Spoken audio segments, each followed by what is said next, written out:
Tive esse carro, só que eu arrumei uma pra minha cabeça. Por quê? Porque na época, eu namorava, comecei a namorar com a minha esposa, Luciana. E ela morava ainda lá, só que eu já tinha saído de lá, da Zona Leste, lá de São Miguel. Então, como eu já tinha saído de lá, a gente namorava, eu ia todos os dias ver ela, né? Terminava o treino à noite, escola. Verde. Qual que era o verde? Mano, Era o verde. Era o verde, era aquele verde. Era um verde.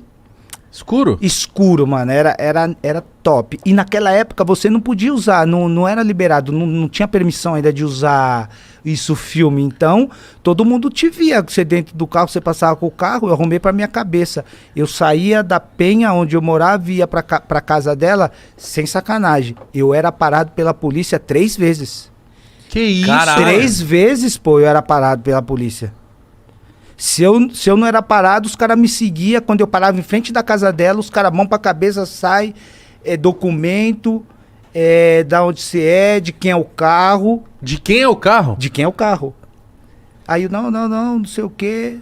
Isso foi muito constrangedor pra mim. Isso fez com que eu vendesse o carro 3 meses. Nossa, mano. 3 meses eu vendi o carro porque eu não tinha sossego. Saía da onde eu morava, ia pra quebrada onde eu morava, que a Luciana ainda morava lá, eu era parado 3 vezes. Aí eu vendi o carro, e quando eu vendi o carro, eu dei entrada na casa da minha mãe. Que bom você ter falado isso, Zé, porque tem muita gente que acha que isso não existe, e você era jogador de futebol, hein? Eu era jogador de futebol e eu tava começando, né? Então quando a polícia naquela época me parava e fazia os questionamentos, eu tava começando a minha carreira, não era conhecido, não sabia o que eu era, e isso pra mim era muito constrangedor, né? Não, isso é racismo, né, mano? Você não poder ter um carro bom, ou um carro que você sonha, você não poder ter ele, porque você é preto, e eles, quando me paravam, achavam que eu tava com o carro porque o carro foi roubado.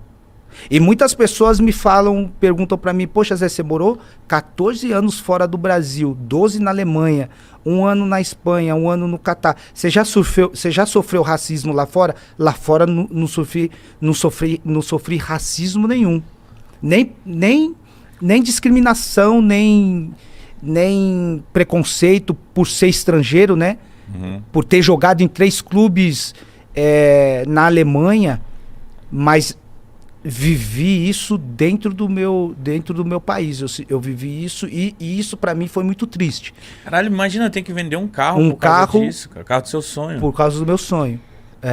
Caralho, que triste. Isso é muito triste. É triste. O mais triste ainda é que passaram-se 20 anos e a gente ainda E tá igual. continua com as mesmas coisas, né? Eu costumo dizer que o racismo é um câncer que vai ser difícil, hein? Achar a cura. Vai ser difícil achar a cura. Porque por mais que eu levanto a bandeira, eu sou ativo contra, né, o preconceito.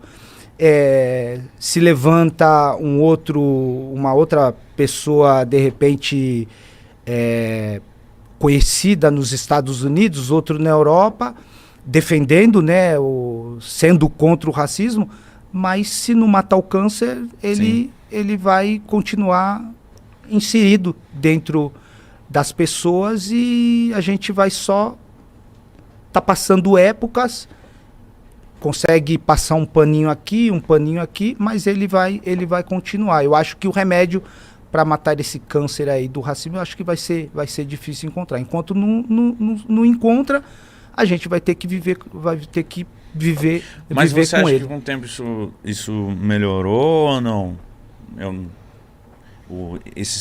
Desde a época do seu eclipse até hoje, você acha que o preconceito e o racismo ele aumentou? Eu acho que melhorou com o Zé Roberto por ele ser o Zé Roberto.